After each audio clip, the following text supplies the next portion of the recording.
పశ్చిమ గోదావరి జిల్లా Tanuku rural SI గన్తో ఆత్మహత్య చేసుకునే ముందు తన ఫ్రెండ్తో మాట్లాడిన ఆడియో ఒకటి ఇప్పుడు వైరల్ అవుతోంది.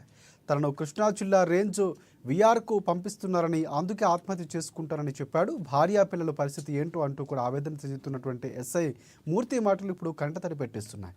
ఏదైనా చేసుకుంటే నీ భార్యా పిల్లలు రోడ్డున పడతారంటూ ఎస్ఐ ఫ్రెండ్ సర్ది చెప్పే ప్రయత్నం చేశాడు. ఎంత చెప్పినా ఎస్ఐ కన్విన్స్ కానీ ఇక ఆడియో ఇప్పుడు సోషల్ మీడియాలో చక్కర్లు కొడుతోంది.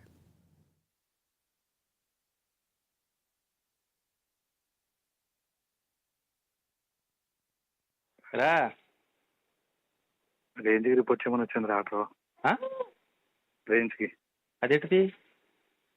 డిఎస్సి ఇచ్చాడు. రేంజ్ రిపోర్ట్ చేయమన్నాడా? ఏమన్నా సీఎం మీద యాక్షన్ తీసుకున్నారటి?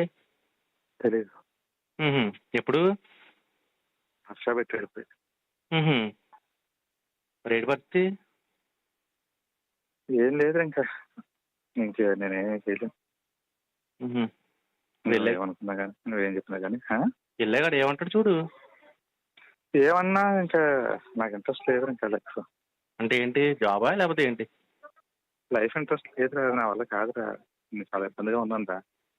నన్ను మోసం చేసి హ్యాపీగా ఉన్నా తప్ప నీ అమ్మ కర్మ కానీ ఫర్దర్ ఏంటి అనేది ఇంక నువ్వే డిసైడ్ చేసుకోరా. ఇక నేను చెప్పేది ఇంకేం లేదు, నా చేతిలో లేదు, నా వల్ల కాదురా.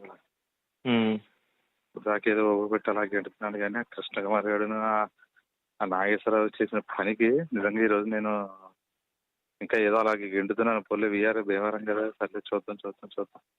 మరి సడన్ గా మళ్ళీ రేంజ్ కూడా ఏంటి తెలీదు. ఏమో ఇప్పుడు వచ్చింది, ఆర్డర్ పెట్టారు. నేనైతే వెళ్ళలేను, ఇంకా నా వల్ల కాదు రిపోర్ట్ చేయడాలు ఇవన్నీ చేసి నేను వెళ్ళలేను. మనసు ఏం బాగోదు అసలు. అది చెప్పాను రా బాబా కృష్ణకుమార్ గారికి, అంత ఇబ్బంది పెట్టండి సార్, ఏదైనా అయితే మళ్ళీ నేను ఇబ్బంది పడతాను సార్ అంటే లేదు ఎమ్మెల్యే గారు చెప్పారు కదా అది ఇది అని చెప్పేసాడు. ఎంత చేశాడు నా జీవితాన్ని. నాగేశ్వరరావు గారు చెప్తే ఈ నాగేశ్వరరావు చెప్తే ఈడు ఇలాగే పెంట చేశాడు. ఇద్దరు కలిపి సర్వనాశనం చేశాను నేను. ఎంతో హ్యాపీగా చక్కగా చేసుకుంటాను, ఫ్యామిలీ హ్యాపీ, అంత చక్కగా ఉండొచ్చు కదా అని అనుకున్నాను. ఎలా జరుగుతుందని అనుకురా. నేనైతే ఇంకా గెంటుతున్నాను కానీ అలాగే ఏ రోజు రోజే నాకు ఇంకా ఎప్పుడైతే చూసానో ఇంకా నాకు ఇది చూసిన తర్వాత నాకు అసలు నా వల్ల కావట్లేదు.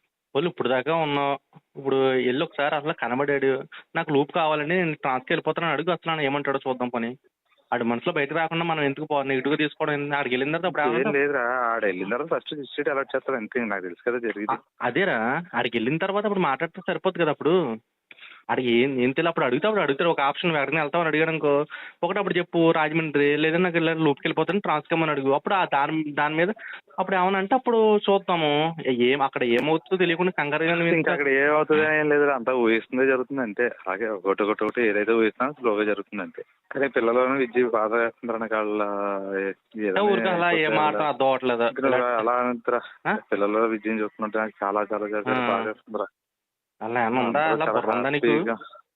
లేదురా, మనందరం చాలా హ్యాపీగా ఉంటామని అనుకున్నాను కానీ నేను ఇప్పుడు నీకేం కొంపలేం మునిగిపోలేదు. ఇంకా ఇప్పుడు ఇన్నాళ్ళు ఇచ్చేసిపోయి ఇంకో 2 రోజులు పెట్టి అలా ఏమైందో నువ్వు తెలుసుకోకుండా నువ్వు డిసిజన్ తీసుకుంటానంటే ఎట్లా కూతుంది? ఇప్పుడు ఏమవుతుంది, ఇప్పుడు పెట్టారు అక్కడ ఏమవుతుందో తెలుసుకోకుండా నువ్వు ఎందుకు మరి కంగారు పడతావు? అన్న వేస్ట్ కదా. అక్కడ పాజిటివ్ నెగిటివ్ పోక అప్పుడు నెగిటివ్ అయిందాక అప్పుడు నువ్వు అప్పుడు డిసిజన్ తీసుకుని ఒక అర్థం ఉంటుంది. అక్కడికి వెళ్ళిన తర్వాత నీకు పాజిటివ్గా రావచ్చు, రాజమండ్రి వెళ్ళిపోతాను సరే వెళ్ళిపో అన్నాడు. పాజిటివ్ ఏం లేదు, అక్కడికి వెళ్ళిన తర్వాత కృష్ణా జిల్లా రా, నో డౌట్. ఇక చెప్తాను కదా, తెలిసిందే నాకు కృష్ణా జిల్లా అలాట్మెంట్ అంటే. నేను అసలు కృష్ణా జిల్లా అలాట్మెంట్ అనేది అసలు నేను అసలు ఉండలేను కూడా. వెళ్ళినా ఇక్కడ పెట్టేసేసిన అక్కడికి వెళ్ళినా ఒక్క రోజు కూడా అక్కడ నేను ఉండలేను. ఆ వాతావరణం అది నా వల్ల కాదు అసలు.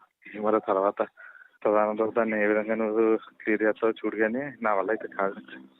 రే బాబు నువ్వు కంగారు పడుకో, పిచ్చిగా మాట్లాడేం లేదు పిచ్చిగా ఏం లేదు, నా వల్ల అయితే కాదు ఇంకా. కానీ విద్య పిల్లలు మాత్రం నాకు చాలా జాలి వేస్తుంది. వాళ్ళు చాలా అదృష్టవంతులని అనుకున్నాను కానీ నేను అవుతారని అనుకోలేదు మధ్యలో. వాళ్ళు నిజంగా అదృష్టవంతులేరా, కానీ వాళ్ళ అదృష్టవంతులు కాదు అసలు. వాళ్ళ అదృష్టవంతులే, నువ్వు మాట్లాడే నువ్వు చేసే పనుల వల్ల దురదృష్టవంతులు అవుతారు. చాలా అదృష్టవంతులు అని అనుకున్నాను కంటే నాకు అది చాలా హ్యాపీ అని అనుకున్నాను.